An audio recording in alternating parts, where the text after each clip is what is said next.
Hello, my friends. This is life coach Mike Trugman, and welcome to an episode of Mike's Search for Meaning.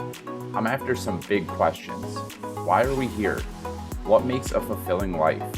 How can we grow individually and collectively? Each episode, I'll dive deep with leaders who are doing great work in the world and see how they organize their life.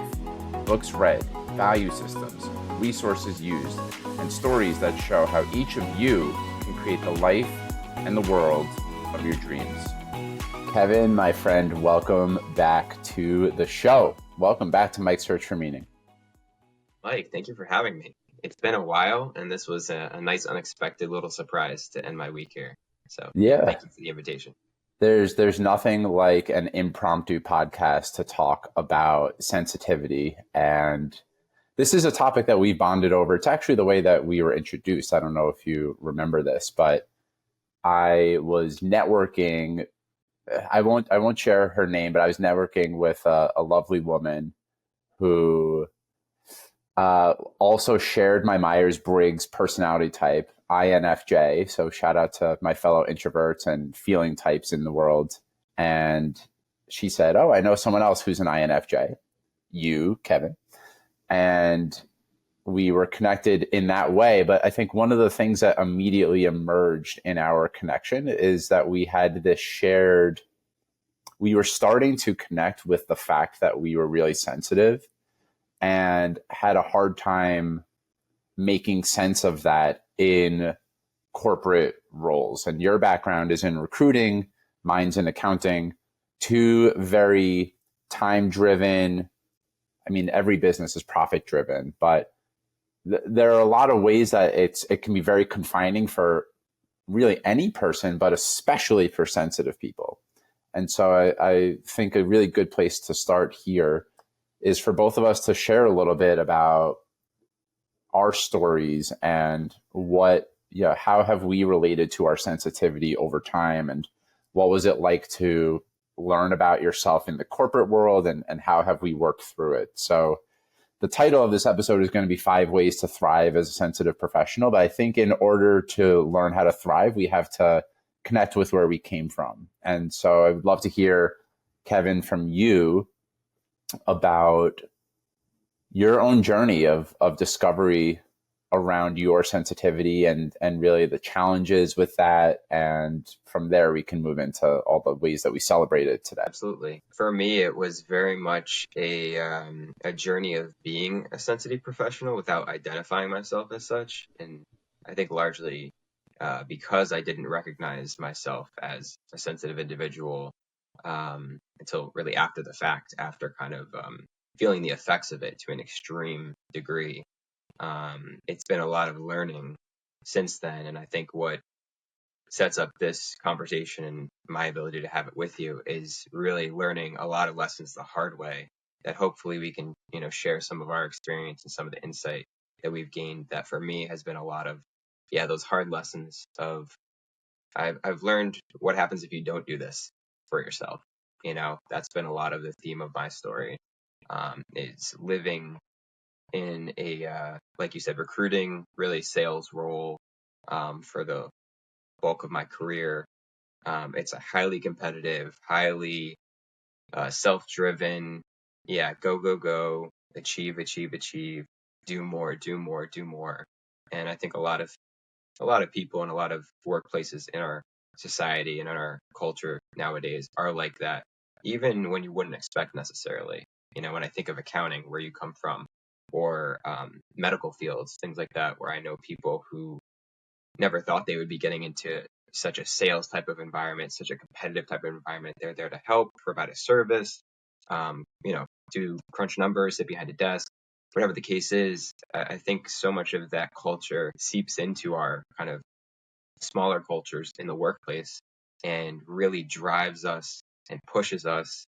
And it could push us in many different directions for me, because I wasn't so mindful and so careful and aware of my sensitivities and of how much I was affected because of those sensitivities. I was really driven, I think ultimately, there were really high highs, and I was driven really far outside my comfort zone. In many ways, that was beneficial and exciting and helped me to evolve. But ultimately, when not kept in check and balanced with taking care of myself and um, really, yeah, just understanding the challenges that came with all that, it really ultimately kind of drove me into the ground. And I'll speak a little bit more to the specifics of that. But yeah, just painful lessons, but important lessons that I have and that I know, you and I have connected on as well, that hopefully can help other people to, as you well put it, learn to thrive as we've been learning and are learning still. Yeah, yeah. I'll share a little bit about me and ways that I struggled. So yeah, I think that there are a lot of cultural forces that sometimes explicitly, sometimes implicitly drive us to have certain characteristics and shut off other characteristics. And so when it comes to our education system, when it comes to a lot of the corporate organizations in the world, there is definitely a bias towards a few things that I never really felt as true about myself. So one of them is this, I guess, this push towards productivity and to have strong output regardless of your inner state, regardless of how you're feeling, right? So to be able to show up and create outputs in your life and in a way distance yourself from yourself. I always found that really challenging. There were all sorts of ways that I felt the world asked me to be inauthentic, and that was really hard for me. That I would look around and that seemed to take less of a toll on other people than it did on me. So, and as long as I can remember, I was always really deeply affected by people and things and experiences. And what I mean by that is if there was a sense that the mood in the room was tense, that had a really big impact on me. If I was being watched, if I was being observed, that had a big impact on me. And then conversely, like if there was a good mood in the room or like things felt free and joyous and alive, like that impacted me in a really big way too. And, as I started to come to what I wanted to do professionally, that didn't feel like it felt like something I really needed to shut off, right? It didn't feel like something to lean into. Like, Mike, you have this really strong ability to sense into things. You are really perceptive. You're really observant. Like they were characteristics of myself that people praised as a friend, but as a professional, it was yeah, that doesn't belong in the corporate world. And yeah, for me, like I checked boxes that made me come across a certain way. Like I'm analytical, I'm really smart, I'm driven. So I'm very pragmatic. So there are like ways that I probably came across as someone who would do really well in the corporate world. But deep down inside, there was always this ache in me that I don't really belong here. And I don't know where I belong at all. It's not even here only in the corporate world. I don't really feel like I have a true sense of where I belong in this world at all. And where does someone who's sensitive really belong? And so there are various reasons for that. One of them is that I have been told many times in my life, you're too nice. You can't be a doormat. And all sorts of messaging around like nice guys finish last.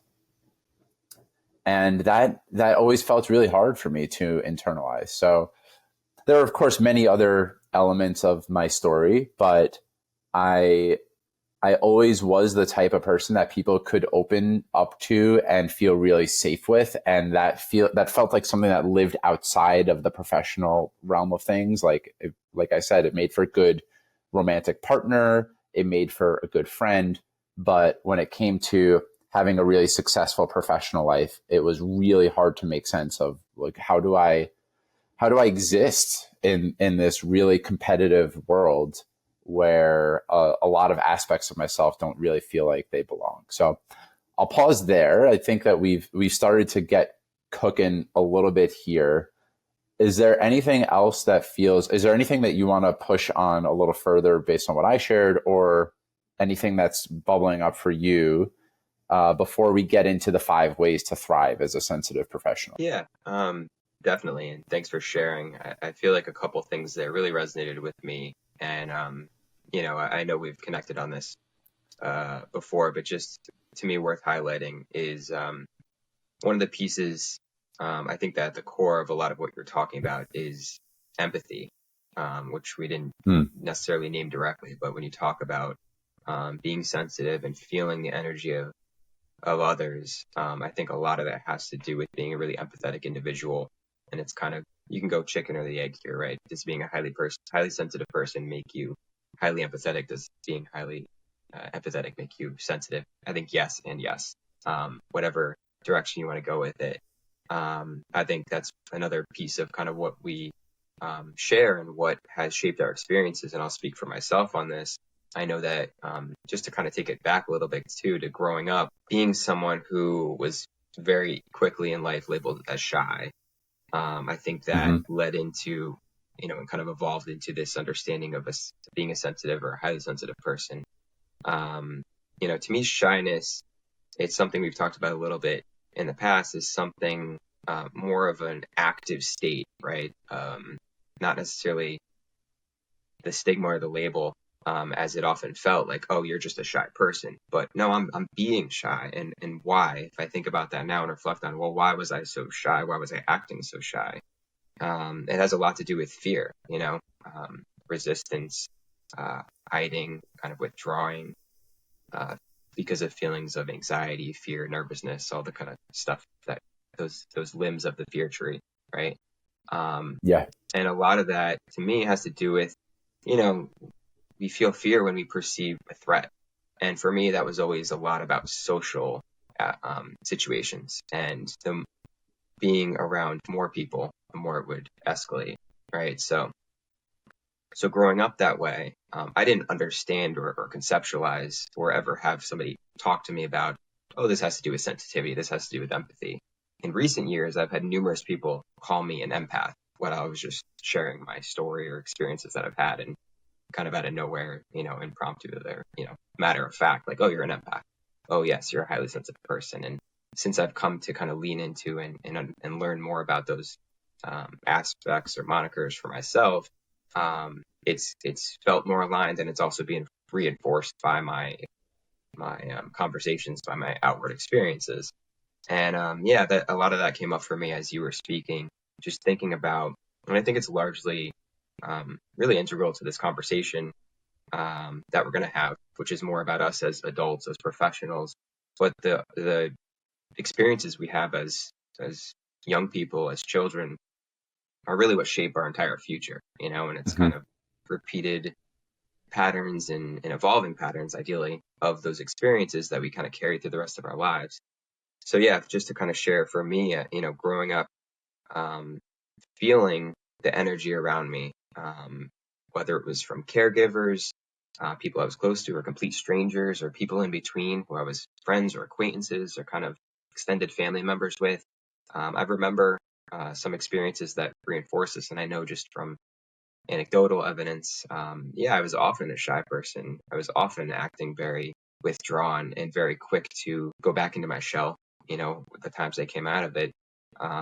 And looking back now and understanding how I experienced life a little more now, yeah, I mean, I feel a lot of what's going on around me. I'm very aware of what's this person's mood, what's this person's kind of underlying energy as they're speaking to me, what's their tone, a lot of things that other people don't necessarily notice or talk about, at least, were very apparent and very affecting to me always.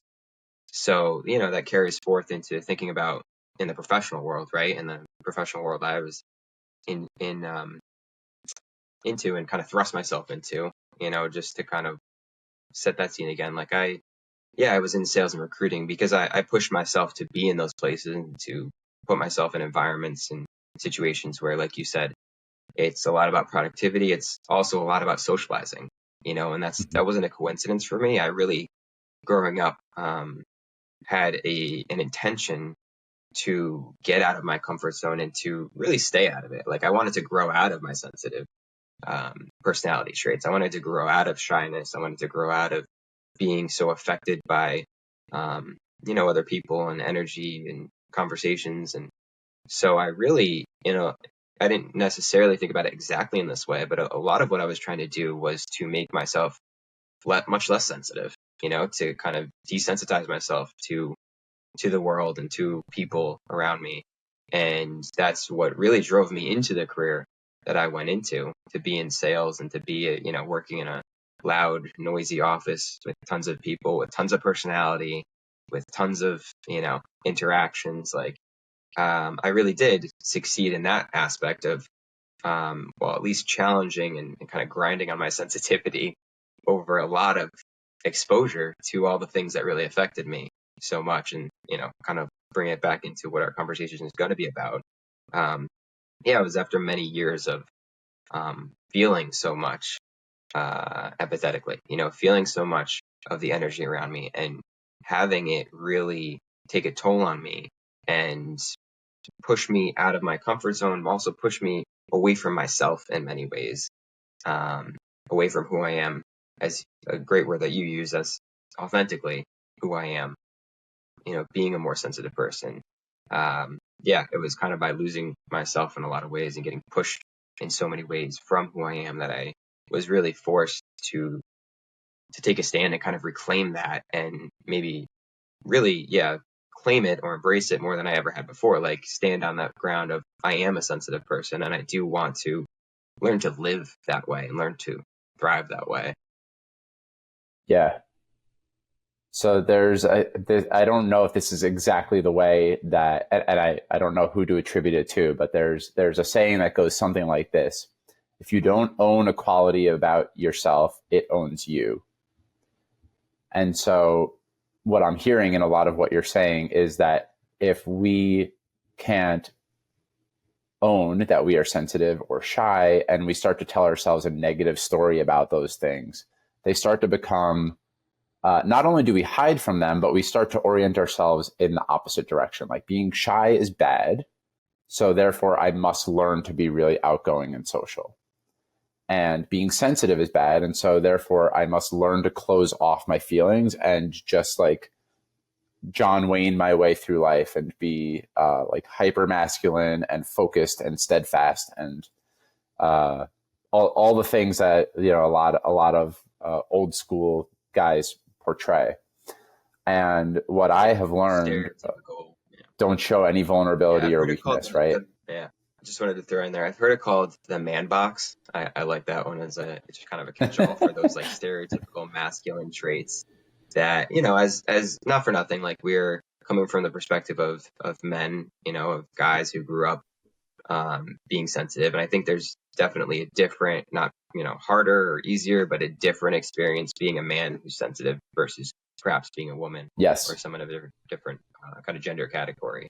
And speaking from those specific experiences, I think it matters a lot what the stereotypical, what kind of those man box traits are that I know you alluded to, like culture kind of throws at us, right? And we just absorb them without realizing how deeply they can affect us. And I know for me, again, like to call attention to and take responsibility for it myself, like I really idolized and revered a lot of those traits internally and drove myself towards trying to be like that, trying to be more like that model of a hyper masculine, insensitive, cool, tough guy, like you said, the John Wayne kind of character. Yeah, and it's a hilarious scene in the movie Barbie where Ryan Gosling is like from basically a foreign land, Barbie land, is learning, what does it mean to, when I visit planet Earth, what does it mean to be a man? And he's internalizing all of the qualities of the patriarchy. And you see,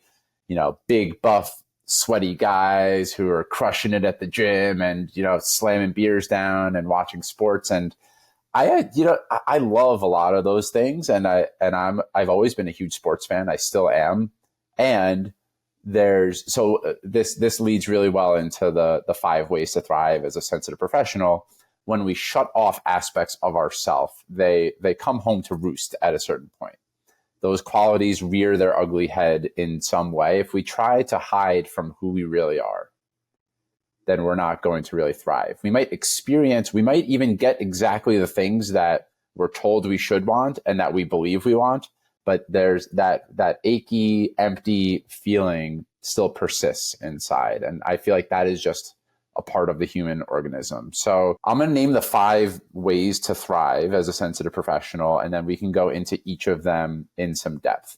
So the 5 ways. Number 1, rewrite your story about what it means to be sensitive.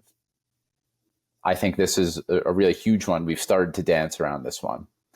Number 2, learn to take exquisite care of your body. You and I have exchanged a lot of back and forth about how to do this, and I'm excited to dive into that with you. Number 3, give yourself creative and spiritual outlets. Now, this one might be, a lot of people hear the word spiritual and there's a massive aversion to it. We'll explain what that means. I think that there's actually a really pragmatic approach to this that doesn't have to do necessarily with, it doesn't have to get into super woo-woo territory, but so hang with us on number 3. I think that's actually a really juicy one. Number 4, learn to pay attention to your feelings and your inner state.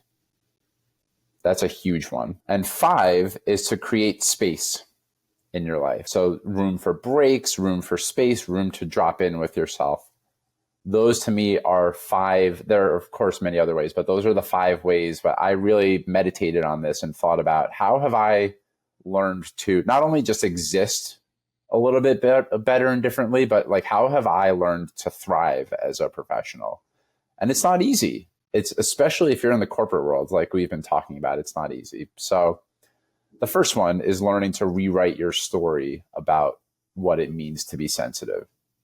Now, we've talked about all of the challenges or some of the challenges that we had growing up and as emerging professionals as we entered the workforce that, you started to paint this really clear picture to me of social work environments, lots of meetings, lots of bright lights, lots of back-to-back type of, make a phone call, hang up, do another phone call, or in the accounting world, do a task. As soon as you're done with that task, you start another project, right? So there's a lot of stuff around efficiencies and more is better. And I have found that as a sensitive professional, it's really hard to exist in that way. And not only that, but we start to, because of all the forces at play that tell us it's better to be social, it's better to be able to like be in conversation for a long time. There's a way that we make certain qualities good, certain qualities bad, that many of us have internalized a lot of shame around being sensitive. And to start to rewrite that story around like what is great about being sensitive, what are the real gifts in being sensitive, that in and of itself is already an incredible game to be playing. And to me, one of the gifts, I mean, it feels really obvious, but one of the incredible gifts of being sensitive is your ability to be emotionally attuned to your environment.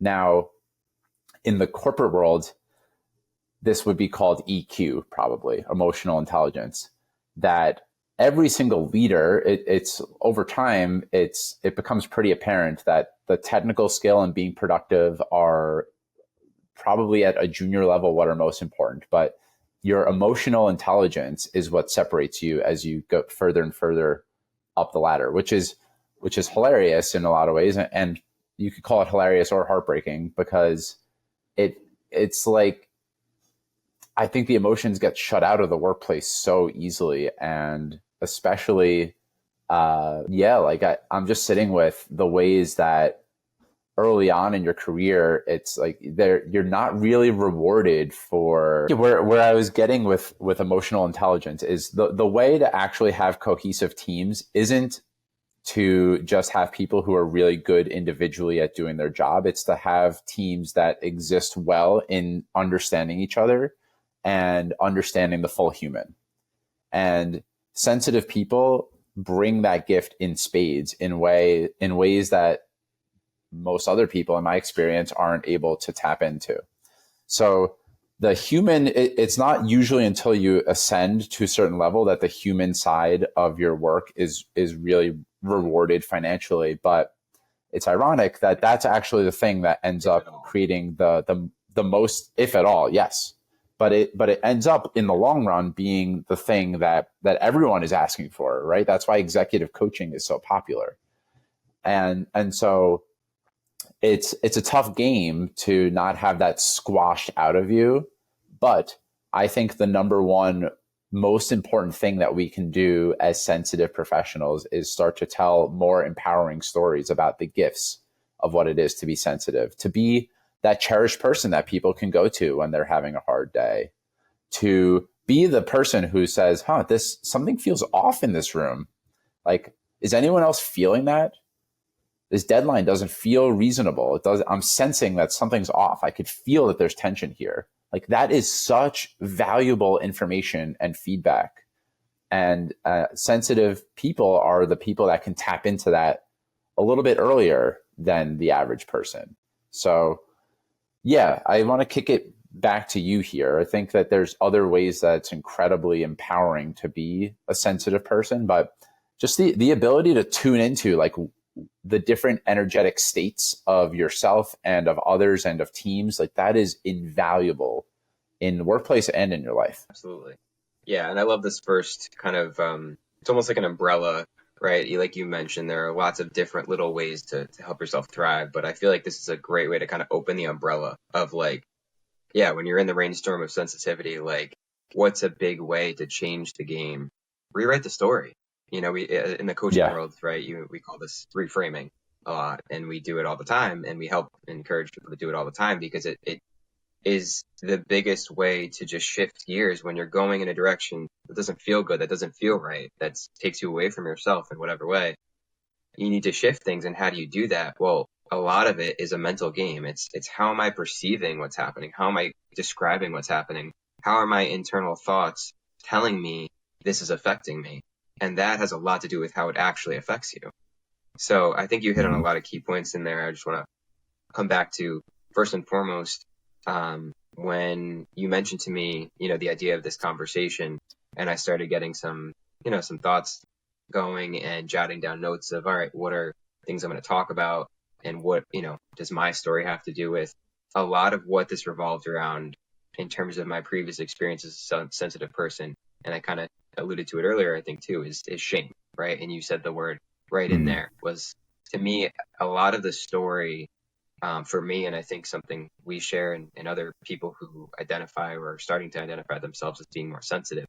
I think a lot of what holds us back is our own feelings of shame, whether they were, largely due to experiences where people gave us negative feedback, judgments, whatever kind of reactions that made us feel bad about ourselves, or the internal, right? Which I, feel like has a lot to do with it as well, or both. It's always a combination, and ultimately kind of a feedback loop, right? Of like your internal shame kind of feeds into and kind of pollutes your negative experience, your outside experiences sometimes, and vice versa. It's like, you're waiting to hear the feedback. And if you're waiting with a negative mindset about these traits, you're going to find negative reinforcing evidence about these traits. And so it's really changing that dynamic, shifting that pattern away from sensitivity is an issue. It's a burden. It's a negativity. It's a source of struggle, right? And it's something that holds me back, to ultimately, and we'll obviously talk about more specific steps along this path, because it's not easy, and it's certainly not simple as flipping a switch from, it was this thing I feel really negatively about, to now actually it's powerful. And it is, right? We need to get there. And the first step to get in there is to actually shifting the intention to try to get there, to try to make it true, and to get yourself to believe and understand and embody. This is actually a source of amazing power. As you said, gifts. It is a gift. And, there's always a curse with the blessing, right? There's always a challenge to be had. Nothing comes easily when it's especially very valuable. But like you mentioned, just a couple of specific ways, being tuned in to the feeling or the vibe, or just understanding what somebody else might be thinking or trying to say, reading between the lines of communication, reading between the lines of, you know, statements or messages or requests or demands, Mm-hmm. right, of you and of the people around you. I think there's a lot within being a sensitive person that lends itself well to being a leader. And you kind of mentioned as well, Yes. like you can really rise up into positions of power, of authority, of leadership, which even those words that I use to describe them sometimes make us shy away, right? As a sensitive person, I don't necessarily like authority. I don't necessarily like the idea of power, right? That's been used against me. I feel almost disempowered sometimes because I'm sensitive. Yes. And at the same time, it's a gateway to evolving a better connotation of those words, right? Power, something has power because people give it power. And what we give power to certainly affects us. And it can do so in a negative way or it can do so in a positive way. You know, when you lean into the power of sensitivity and the intensity, right, of how things might affect you, you can also lean into the beautiful, positive, exciting, uplifting, inspiring aspects and ways that those same traits of sensitivity can do that for you and for the people around you, right? You can not just be at the effect of people around you and of the energy around you, but you can learn to understand it, to work with it, to influence it as well in ways that can be really, really beautiful and expansive. Yeah. Another thing that I'm in touch with as you're beautifully laying this out is the way that our pain can actually become our gift. And so while I'm a naturally empathetic person and I can understand if someone describes to me what their experience is, I feel like I'm pretty good at connecting to their experience. And I also have so much lived experience of, say, being really fearful or being scared of conflict. These are things that are super common in the workplace. And so when we talk about thriving as a sensitive professional in the workplace, to be able to have empathy for people who are, say, feeling fear around receiving feedback or have a tough time asking questions because they're scared that they'll come across as incompetent, because I am able to locate that so easily in myself, it makes me better at explaining. As a manager, for example, in the accounting world, I'm usually pretty good at sussing out when someone is actually understanding me or if they're like pretending to understand that they get it. And that's an incredible gift, because I think, a lot of the traps that I see people fall into is just stuck in their own way of thinking and saying, well, I explained it very clearly, so I don't really get where the breakdown is. It doesn't make sense to me that someone wouldn't understand. And I know what it's like to be the person who's really scared to ask for help, who is really scared of conflict, who feels like I clam up when speaking in front of an authority figure. So our pain can actually be a source of strength as well, because I can very easily, like, every single person experiences fear. And this could be a really good segue, actually, if we don't need to go in order, but if we dance around the different ways, learning how to connect to your feelings and manage your inner state, that's such a huge one for anyone, but especially for sensitive professionals. And I think for you and I, Kevin, one of the biggest emotions to learn to integrate was fear. And as you were speaking about fear before, I had the same experience that it led to immense shyness, that I was always in some ways scanning my environment for threat to make sure that people thought I was cool or like weren't making fun of me, or that I wanted to come across a certain way so badly and to belong and to be liked. And because of how much fear I had that I didn't know how to integrate, it really ended up ruling my life. My entire life in a lot of ways was dictated by what are other people thinking about me right now. And it's so important to learn how to integrate our feelings, because when we can connect to fear in a compassionate way, which is, in my past, in my childhood, it wasn't safe. It's this really beautiful protective mechanism. It wasn't safe to show who I really was. I would get made fun of for that. So hiding, of course, was a beautiful strategy at some point. And as we continue to grow and develop, it becomes an ineffective strategy, or becomes the only thing that we're able to lean on, rather than, hey, it's safe for me to expose myself and to take chances and to take risks. And without connecting to that fear in the first place, we continue to, it's like what we've been saying about sensitivity. When we pretend it doesn't exist, it over time, it rules our life. Like our entire life is dictated by fear. And you and I both know lots of people who are spending their entire life dictating by fear, running around by fear. So fear isn't the only emotion. I think it's important to pay attention to all emotions and all feelings, and to learn about your inner state. Fear a lot of times is protecting something like really wounded and sacred inside of us, and that's one of the many emotions. I think that it's really helpful to integrate all of them, but that one feels probably like the most important. Like, it's okay to feel fear. It's natural to feel fear. Learning how to integrate that is super important. It's vitally important. Absolutely. Yeah. And so much comes up for me personally as you talk about that, and, connects me with my experiences, my story, but also just connecting back to the conversation here, and like the foundation that you set with all of this. Even I feel like the root of maybe all of what we're talking about here is connected to fear, right? And thinking about, as you said, the different emotions that kind of are at play here, and that we've started to talk about already: fear, shame, pain. I feel like those are some key components to that like vicious cycle, right? That keeps us, I think about it as like fear holds us back, shame keeps us down, pain kind of pulls us back, and we just keep going in that cycle.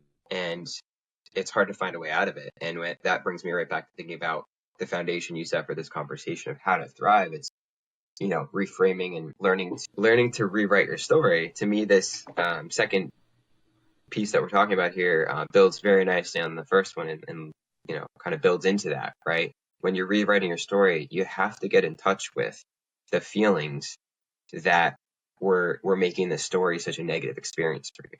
You have to connect with your fear. You have to sit with it, make space for it. I was just doing a meditation yesterday that was all about literally just sitting with my pain, just feeling the physical pain, the non-physical pain in my body, in my mind, in my experiences. You talk about wounds, and yeah, this has a lot to do with wounds. Like, there's a sacred, gentle, vulnerable part of us that is really at the core of all of this, and is what we're trying to protect. We protect it by being afraid. Fear wakes us up. It alerts us to something that might hurt us, right? That might make us unsafe. And so that's important. That's beautiful. That's a key component. It's the foundation of the human experience. We can't survive without fear. We won't survive very long, right? So there's something wonderful about that. And when we experience a lot of negativity and we associate it with that, it disrupts our connotation, our relationship with what fear is and why it's there. And I think largely, I don't think I ever was taught any positives, right, or any benefits of fear, of befriending fear. That this is not stuff I learned growing up, right? So we're learning this now, and we're trying to share with others how to learn, because this is a learning process. It's learning to rewrite your story. It's learning how and why fear is important. Fear can be good, but also needs to be balanced. Same thing for feelings of shame, for feelings of pain, right? It's rewriting the story to include, not to get away from these things, not to, try to run or avoid them or suppress them, which I've done all those things, and I'm sure a lot of us have, to cope when we didn't know a better way. But to learn to lean in, to make space for those feelings, to learn to cooperate with them, really is how I think about it now. I think this is a great point as well, because it's key, really, to changing your experience, to changing your story, to changing just what your life is like. Life is really hard. just as a baseline, right? And it's even harder when you're a sensitive person and your coping mechanisms don't work as well as they used to, because eventually they run out of juice. It's really hard to cope when you're in environments, as we are more and more as we go through life, that challenge you, that challenge your sensitivities, that create and exacerbate fears that you've had, wounds that you've had throughout your life. And you need to rise to the occasion. You need to grow and adapt and evolve. And yet I think we've largely, and I know this is true for me, done so over time in ways that ultimately we're actually feeding the fears and really re-triggering the wounds without actually allowing us to heal and to cope in ways that were nurturing future success. Really, a lot of coping mechanisms that I know I learned growing up or just developed just by reaction, right, to my circumstances, were not helping me to evolve and transcend that experience, but just to keep surviving within the experience. And back to your point, this is about learning to shift into a new gear, right? To learn how to thrive, not just survive, as we've all done to get this far, but to thrive. You know, I've learned that I'm not like a great assessor of my own work. I'm definitely being hard on myself about it so far. It doesn't feel like it's hitting, it's not striking the chord in the way that I had it internally mapped out, but I'm sure that there are lots of moments and threads that are going to be really supportive. And I'm just trusting that the intention is beautiful and that there have been lots of really great moments and that we have a great rapport. And so like that, I trust that that's going to have an impact in some way.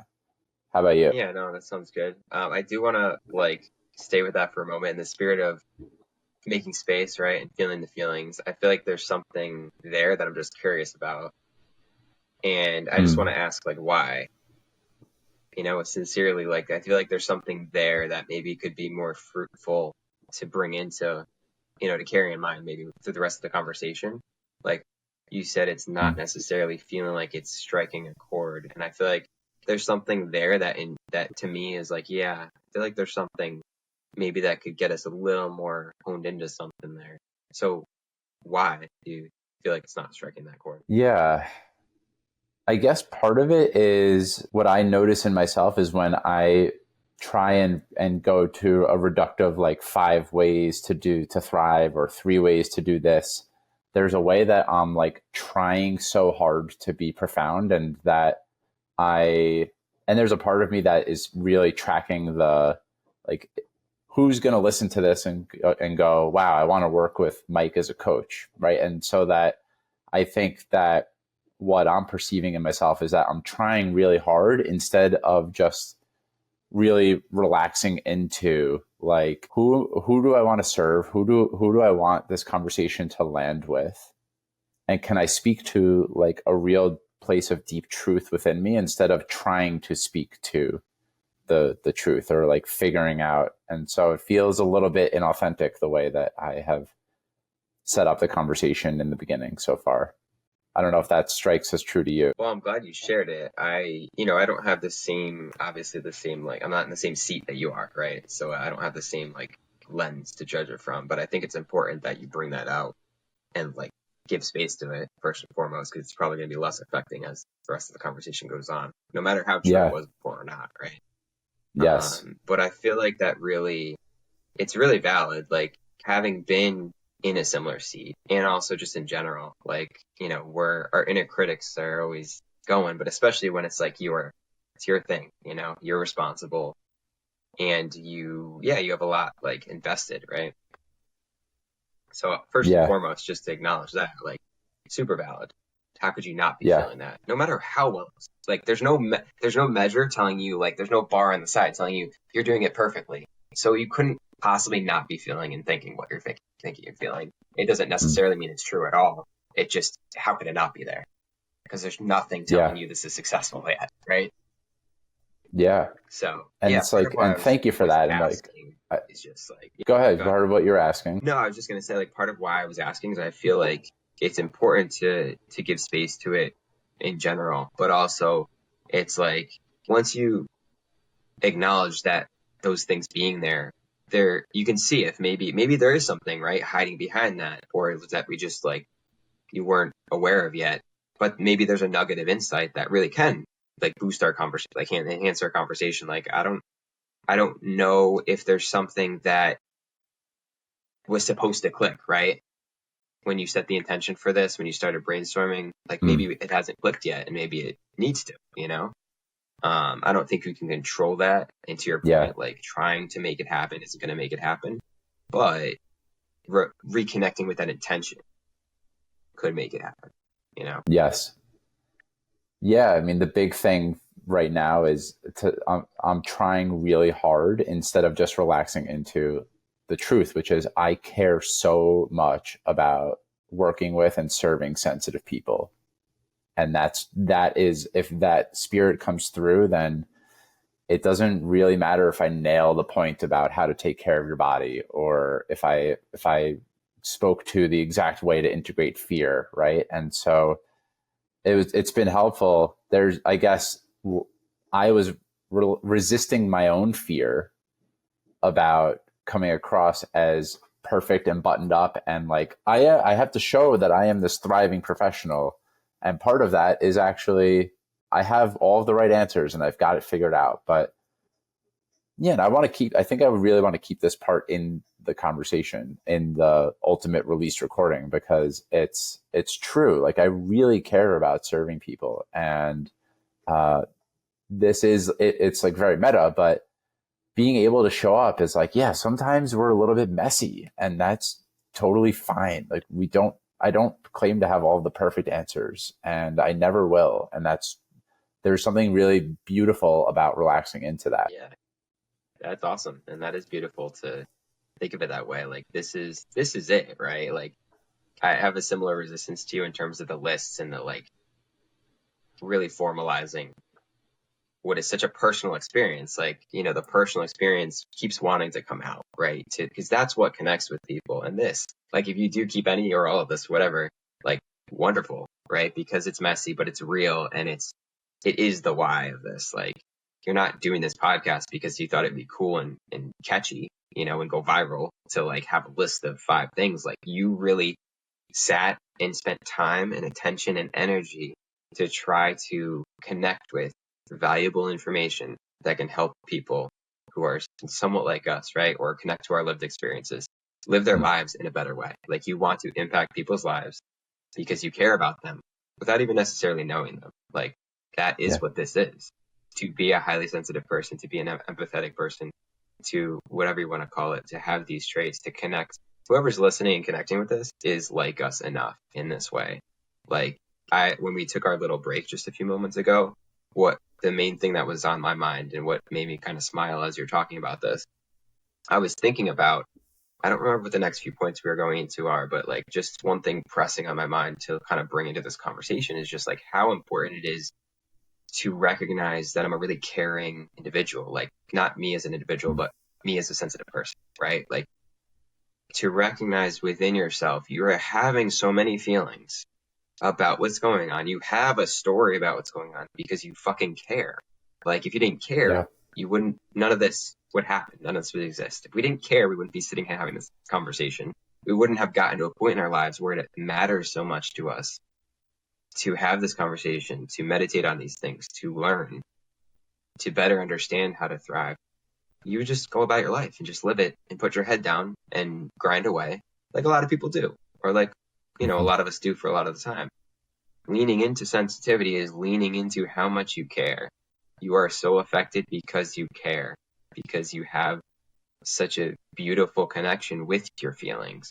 So lean into that connection, right? And lean into making space for the part of you that is so caring and so passionate and so compassionate. Man, that is beautiful. Yeah, and what's coming up for me is, instead of this kind of like put on way to reframe sensitivity and like trying to figure out the right answer, as you're saying this back to me, Kevin, I'm in touch with the ways that on a regular basis I will just reach out to people and not just ask them how they are, but like really take the space to connect with people and what a gift that is, and that I sometimes forget that that's a really powerful gift, and that I think, part of the reframe is leaning into what a gift it is to be cared about and cared for, right? And so it's yeah, like there's no I don't know if you ever think about the feeling of what it was like to get a letter when you were younger. I know that we're dating ourselves a little bit here, but when you get a nice handwritten note, uh, there's something really special about that. And I think that it's emblematic of what it is to be like a really caring, heart driven person, is that like on some level, there's a script in all of us that understands how cherished that feeling is and what it is to be able to create that care for other people, and how absent and devoid that is in not just the workplace, but in lots of different pockets of the universe. And fuck, man, it's like, it's so needed. We all, like, I think a lot that I'm starting to get a little bit out there, but like, I think a lot of the problems that the challenges that we are facing as a society are a result of people not feeling connected to themselves and just acting from places of deep pain all the time, always acting from places of deep pain. And this is unacceptable. And if you don't act in the way that I want you to act, then you're going to get punished for it. And then that creates pain for the other person, who then perpetuates the cycle over and over again. And it leads to all sorts of nasty conflict and rejection of others and othering in general. And like, my intention with really this show and my life, in a lot of ways, I know that you connected to my mission recently, to illuminate the truth of the human experience and inspire open-hearted leadership. Like, I just want people to connect to their hearts. Like, when we connect to our hearts, it's not that we just let people and ourselves off the hook all the time. It's that we're connected to this really powerful source of wisdom and love, and like, we have all of these beautiful answers that are stored in here that we don't typically give ourselves any access to. And like, all of these things are really pointing to how can we connect to not just our head, but our heart and our spirit. Yeah, absolutely. And so immediately, like, that connects for me into one of the next points that you had brought up, which is, and actually kind of to the next one as well in turn, but first and foremost, taking care of your body. For me, this is such an area to better understand, right? An area of understanding that I think for me had to evolve a lot. You talked before about EQ, right? And how much this conversation has to do with learning about being with your emotions. Very true. I think for me, I've had much more of an appreciation, even when it's been limited, for my emotional intelligence throughout my life. And only in recent years have I realized how much of a gap there is between where my physical intelligence, what's the word I'm looking for? Somatic. Just it. But my body intelligence, there it is. Where my body intelligence is and where that could be. I think taking care of your body sounds like a simple and obvious statement. For me, not the case. I have lived it not being the case. I didn't inject this stuff into my story before, but I'll just mention it now because it's real. I didn't start really learning and applying any of these lessons until I had gone through such extreme burnout that had a lot to do with how much I was pushing myself at work, how many hours and how much time and mental and physical and emotional energy I was investing in being productive and being successful and achieving. But also, and on top of that, trying to grow myself in new ways as becoming a life coach, enhancing my kind of understanding of the world in a mental way, in a spiritual way, pushing myself over there. And in the middle of it, really spent the better part of 3-4 years physically trying to change my body, trying intentionally to take my Mm. health and nutrition, quote unquote, to a level they had never gone before. Which I won't go into all the details of that, but largely ego driven, largely driven by some things we talked about before of revering certain aspects of masculinity, to be buff, to be cut, to be strong, to be hard, to be tough. Taking all these things and channeling them into, I'm going to work out more frequently and more intensely than I ever have before. I'm going to eat a cleaner, stricter diet than I ever have before. And I did that in addition to the other things I described over the course of such time and to such an extreme, intense degree that I lost about a third of my body weight and was literally experiencing mental, physical, emotional breakdown to the point of almost losing my life. Like, I did not take care of myself. And obviously, it seems like a small, simple thing to say of, oh, take care of your body. Well, for me, it was the difference between living and dying at a certain point. I needed to understand better. Well, just because I'm eating foods that are described as healthy, and just because I'm controlling my portions, and just because I'm exercising every day, does not make me healthy. Mm. Nourishing myself makes me healthy. That can mean very different things depending on who you are and what your situation is. A lot of times for me, it meant giving myself rest that I wasn't giving myself. It meant stop being active, stop being productive, stop forcing yourself, stop pushing yourself. Just stop, just breathe, just allow. Just, there's a catchy phrase that goes around nowadays, we're human beings, not human doing. Yeah, but really, like, it's okay to be. It's okay to not produce for a day. It's okay to not succeed if that success is not aligned with how you actually feel fulfilled as a human being. So beautifully said, ma'am. I love that word nourishing to describe the way to orient towards your body. That, yeah, there's a lot of attention paid to nutrition and fitness and even sleep. And those are all really important things. But what was coming up for me, it's not just what you're doing. It's not the food you're eating and the amount you're exercising and the amount of sleep you're getting. It's also how you're doing it. And a big part of, I think, both of our stories has been like, how have we treated and looked at our body? And so, yeah, unfortunately for you, it took this moment of massive breakdown that you were at a point of burnout mentally, physically, spiritually, that forced you to take better, more nourishing care of yourself. And another layer that I would add to this that I know has been instrumental for both of us is when it comes to our inner work. So feelings and emotions are a physical phenomenon.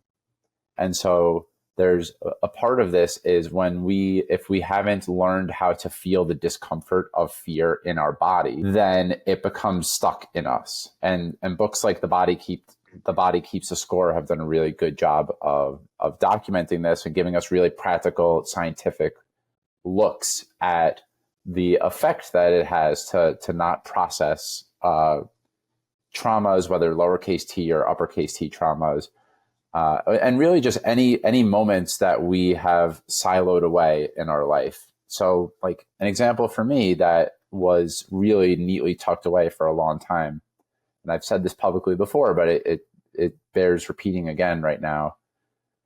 I was once on a family vacation, and it was me and two other guys, and we were talking to two girls, and I don't know how long it was. My palms were really sweaty, and the two guys I was with are like way more outgoing and gregarious than I was at the time. And they were talking to the girls, and I was kind of just sitting there observing. And the girls said, "Does he talk?" They pointed to me. And I remembered like fumbling, whenever I was provoked in that way. It wasn't the first time, but I would, yeah, of course, I'm just like observing, I'm just watching, I like jumped to a defense of some kind. But, and that Immediately wasn't the first time like why you're being that way, right? Yes. Yeah, And so it's feeling like you need to then validate who you are. And to like excuse the fact that, yes, I'm just quiet and observant right now. And sometimes. Right. So, but anyway, so like the how this ties to the body is that I remember if as I focus on that moment in time, and there were earlier moments too, in some way or another, I learned it's not really good to be quiet, and that's it's perceived as being awkward, and that was the big word for me. It's perceived as being awkward and less than. For like as a guy, I felt like that makes me really unattractive to females. So I definitely didn't want to show that. And underneath all of that was this really big fear for me. And fear in my body for me lives in my gut. So there's this like throbbing, pulsing sensation in my gut that I skillfully learned to tuck away because other people don't want to see that, is what I told myself. That when I learned to take exquisite care of my body and can feel the fear underneath that is really a 5-year-old boy who needed to be told, hey, it's okay that you're scared and it's okay to feel shy and you're okay and you're not, right? And that's what fear is really waking us up to, or that's one of the things that fear can be waking us up to. It's that sacred place that we were talking about earlier. So there's the really practical and obvious, how am I taking care of my body in terms of, am I exercising? Am I going outside, getting sunlight? Am I sleeping? Am I eating healthy? And then there's also like, in a way, developing a relationship with your body, that your body is communicating, my body is always communicating information to me. And as sensitive people, I think we are even more attuned to like it happens. My physical experience of fear is probably stronger than the average person's. I would posit that I really feel my hands felt perennially clammy when I was a younger boy. Like I would always be wiping my hands because they were always sweaty. And I always felt like my chest was tight and my gut was tight. And learning how to look towards those sensations in the body and go, I get it. I totally get it. I get what it is to be scared. I know how much it hurts to be judged by other people, to be told you're less than, to be told you're awkward. And in so many words, to be told you're not enough. And developing that capacity to look towards yourself and go, hey, I understand, I get it. That is what love and compassion towards self is. And when that happens, this magical experience happens, it frees up all of that energy that is being spent safeguarding and protecting and goes, you know what, I am okay. And there's more to me than just that one story, that limiting story that was handed to me when I was 5 years old, that it's not okay to show that you're scared and vulnerable.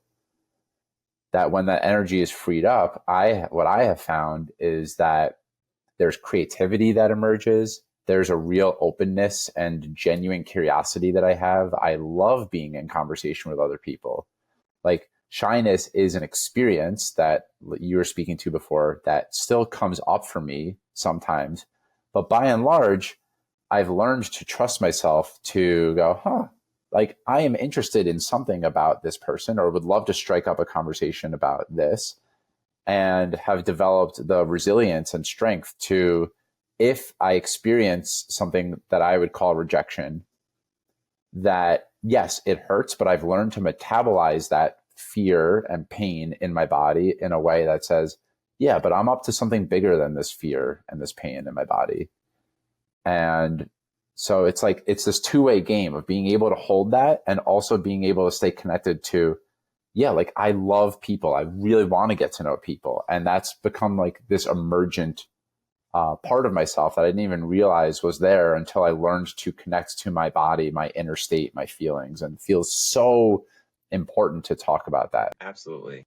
Absolutely. Yeah. And so much of what's alive for me right now is just when you talk about it, the relationship with self. Like that has become a part of this whole game changing experience of, changing my story, is like understanding like who I am within my story. Like the idea of having a relationship with myself was something, again, I never thought of or was told or talked about growing up. I was never taught that I, should develop a relationship with myself. We do it without realizing. Unconsciously or subconsciously, we talk to ourselves, we hear ourselves, we look at ourselves and we judge ourselves. All this is cultivating a relationship. But a lot of the story has to do with, well, what is the relationship I have with myself? And what's the relationship I want to have? As you were describing what you were describing, at one point I thought of the book, The Highly Sensitive Person. And one of the biggest takeaways that I got out of reading that was the idea to think about your body as your child. You and I are both parents to young children now. This hits so deeply and reverberates so fully for me.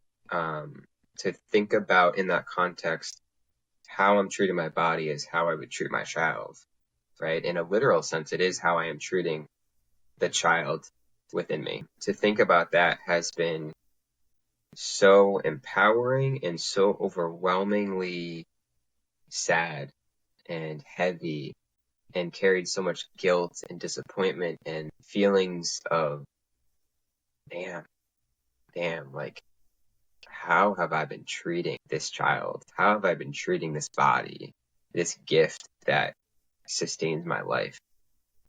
We can lead into the spirituality aspect of this, because really spirituality in any form is just conceptualizing the idea that we are alive in an intangible way within the physical world.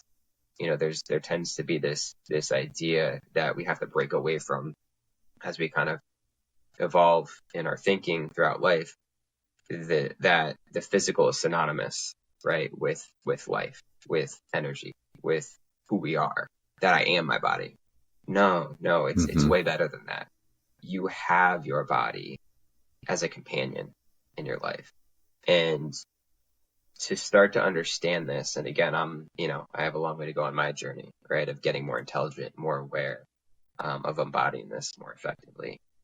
But I realized when I had done so many self-destructive things for so long, how much I had broken this relationship, broken the channels of communication, broken the trust between me and my body. And that's a real lived thing. Like, I actively work on that every day, every moment that I recognize and remember to do so. It's so important, and it's the foundation of health. It's the foundation of life and well-being here. Like, you don't get to continue to experience life in this form unless you take care of your body, and unless you understand what it means to take care of your body. And that changes over time.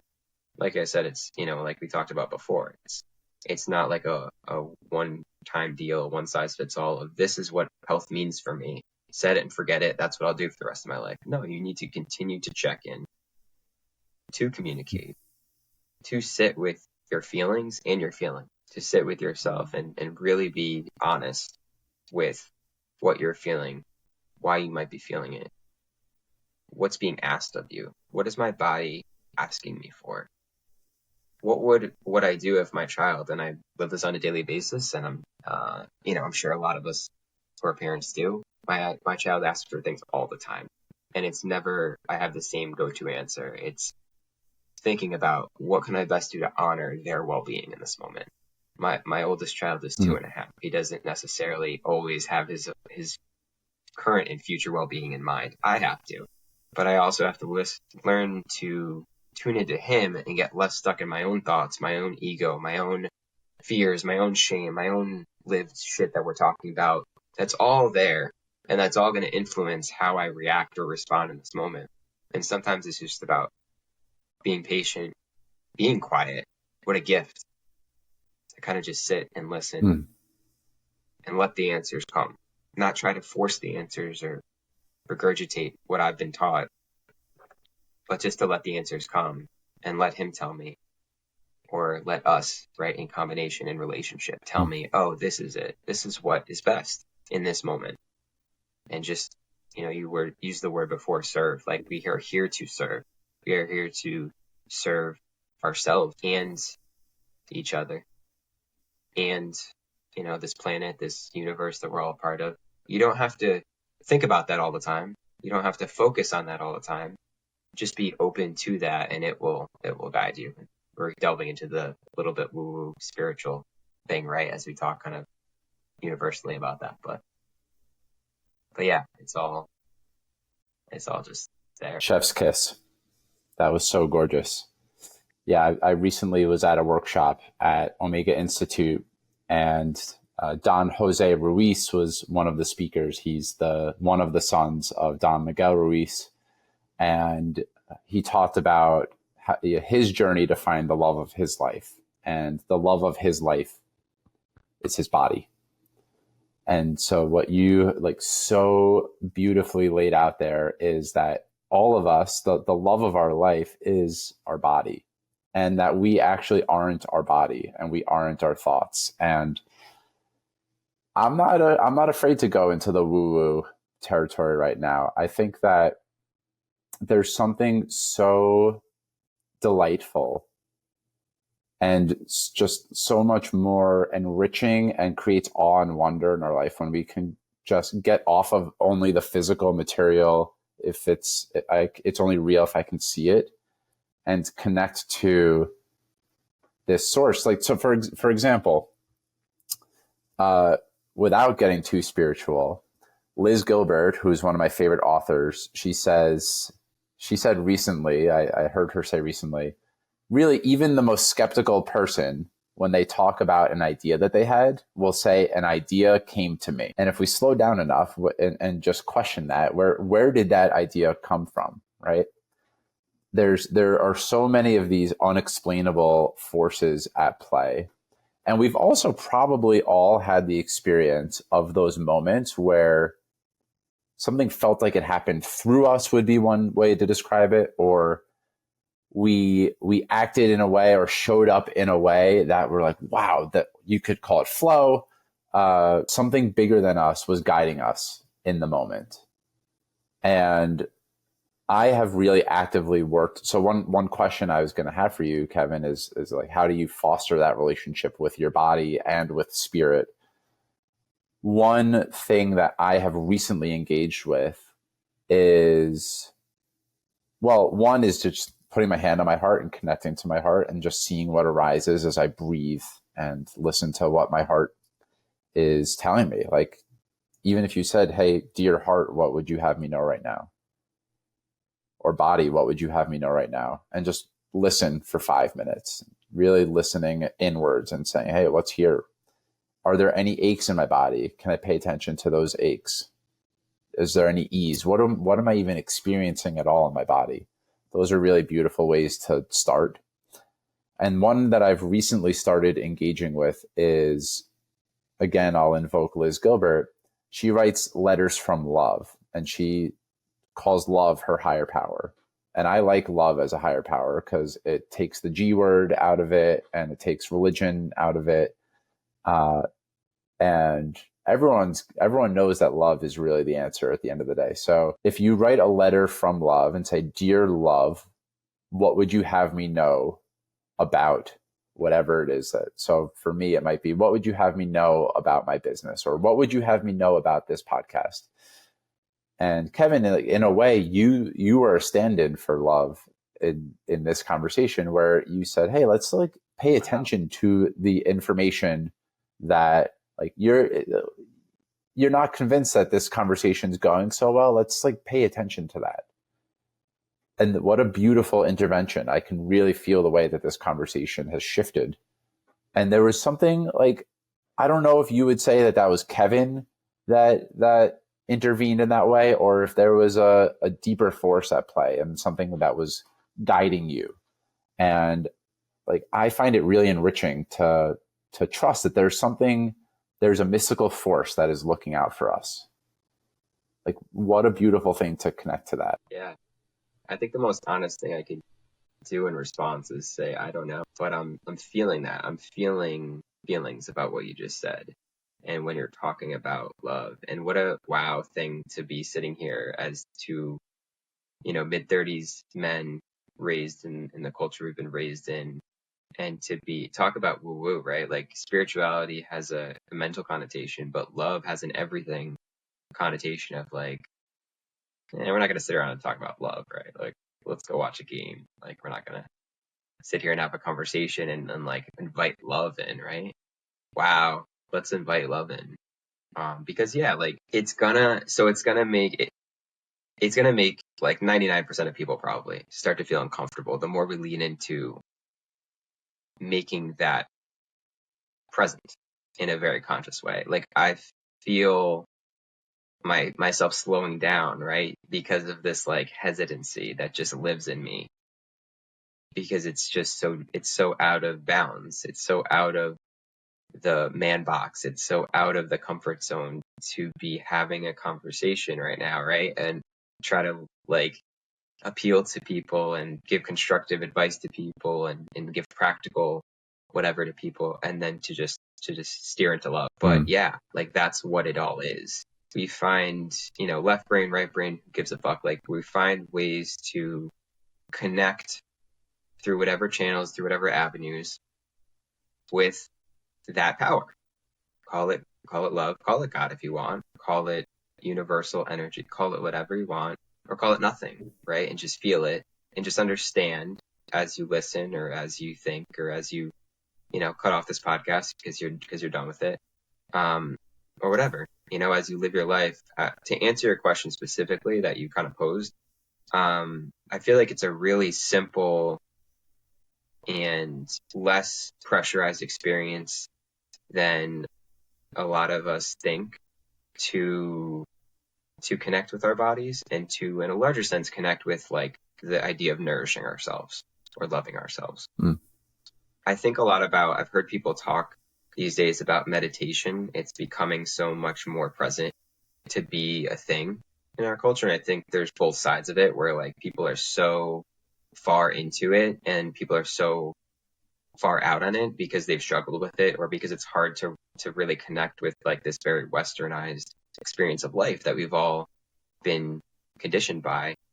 And for me, I found myself very in the middle where I've had moments on both sides in a lot of ways where it's like, but I'm struggling to meditate. How am I supposed to do it? What am I supposed to think about? How am I supposed to calm my mind or quiet my mind or do this or do that? I feel like it's so much easier than we've been led to believe to meditate, or again, call it something else if you want, but just to connect with yourself. To answer your question, I think writing connects you with your body because, like you said, our mental and intangible feelings, thoughts, and experiences are stored in some way, have made some physical impression on our body. And I've had the biggest releases sometimes from having a conversation or from writing words on a piece of paper. And I feel that physically. And so, yes, that works. And sitting in silence sometimes and not asking anything of my body, but just letting it be and validating through passivity that me being still and existing in this world is absolutely enough. It's absolutely okay. I'm going to go probably lie down for 10 to 15 minutes after this, right? With all that we've exerted here and shared here. And I'm just going to, through actions, show my body that now it's okay to just be for a little while because you've done so much. Whatever the results are or aren't, like I've done so much with my body and my body has done so much for me. And so saying thank you, verbally even sometimes, right? Or just through actions or both. And then giving back to it. Like my body has spent energy. I'm gonna have a nice meal. I'm gonna take my time and savor my food and chew my food and appreciate that experience and not rush the experience and not force myself to the point where I recognize sometimes that I'm using my body rather than cooperating with it. There are many, many things, probably limitless examples, right? Find your own and build your own list and practice all the time because it is really a practice. When we talk about meditation or we talk about exercise or we talk about anything like this, it's just practice. There's no right or wrong way to do it, just practice. Set the intention and then follow it to the best of your ability. And to your point, let it guide you. If you sit and you have no direction, just wait. Don't force yourself. Just so good, man. The only thing that I want to add in there, because it's had such a big impact on me, is you might call it breath work, but even just any sort of deep breathing. like intentional deep breathing is so restorative for the body and the nervous system. And we haven't explicitly spoken about the nervous system today, but a lot of times we Felt it. whether sent what's that? I said we felt it, Felt it, yes. whether we talked about it or not. Yes. Well, what I know as sensitive people and probably otherwise, a lot of times our nervous system, the pattern is that is so familiar is to be in fight, flight, or freeze, or fawn.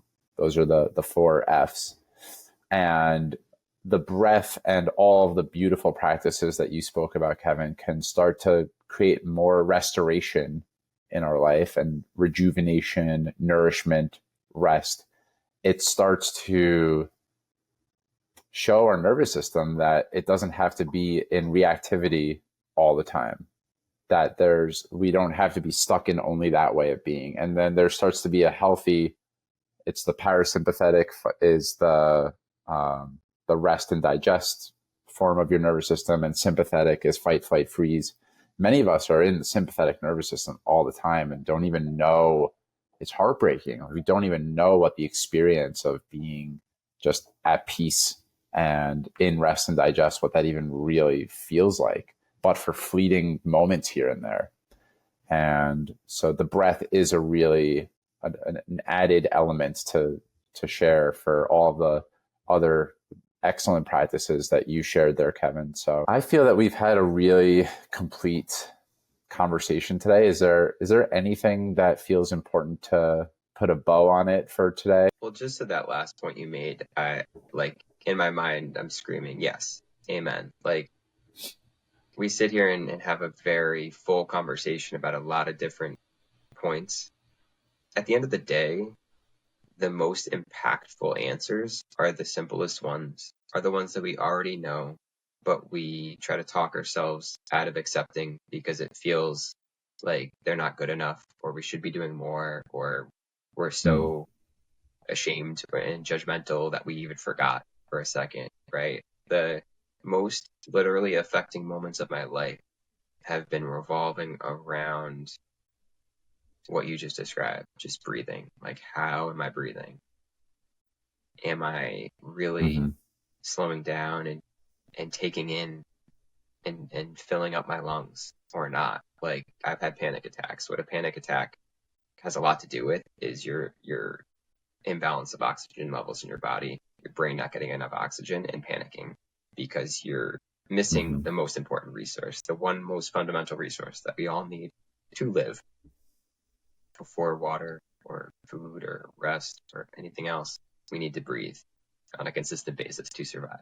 It really is that simple. If nothing else is taken away from this conversation, that is a valuable piece of insight. It's just a reminder to breathe more, to breathe slower, to breathe fuller, especially in moments when you don't know what else to do. I really feel that was worth highlighting. So thank you for that. Yeah. And that's really one of the greatest portals to self energy, right? To have greatest access to all of yourself and all of your faculties is to be able to slow down and breathe and ground yourself into the moment. So a lot of what we spoke about today is really pointing to, can you change the relationship that you have with yourself? Can you develop a loving, healthy relationship with yourself? And if this is something that you feel, and will you? And if this is something you feel really challenged by, then working with a coach is a great way to examine this and to foster a more loving, caring relationship with yourself and to exist in the world in a way where you're not just getting by, but really thriving and living open-heartedly and going after what it is that really, truly matters to you. And God, there's no better gift than that. I have invested so much time, energy, and money into working with coaches on this very thing. And my life today did not feel possible at all not that long ago. So it's probably the reason, Kevin, that you and I became creators, became writers, became speakers, coaches. And my invitation, if you're listening, is that if you're drawn to this type of conversation, if this woke something up in you, reach out to me. I would love to have a conversation with you. And I really, really, really care about you. And creating a world where these type of conversations aren't taboo and aren't looked at as less than or not man enough, that this becomes almost the fabric that we are walking in. Because I really feel that as a species, we are being called to this, that all of the other ways of operating, they've served us in some way, but they're just not working anymore. They're tired and they're broken. And we're being called into reinventing our relationship to ourselves and reinventing our relationship to the planet and the world. And sometimes it helps to work with people who have walked the walk for a little bit. And fortunately, I have, if only for a little bit. So yeah, I would love to hear from you. I'm really grateful for you taking the time to be here with us. And Kevin, I bow in gratitude to you, man. I so cherish our connection, our friendship. I'm so grateful. I even just want to pause in this moment to reflect on, God, for the longest time, I never would have been able to have this type of conversation with another person, let alone another peer, let alone another man.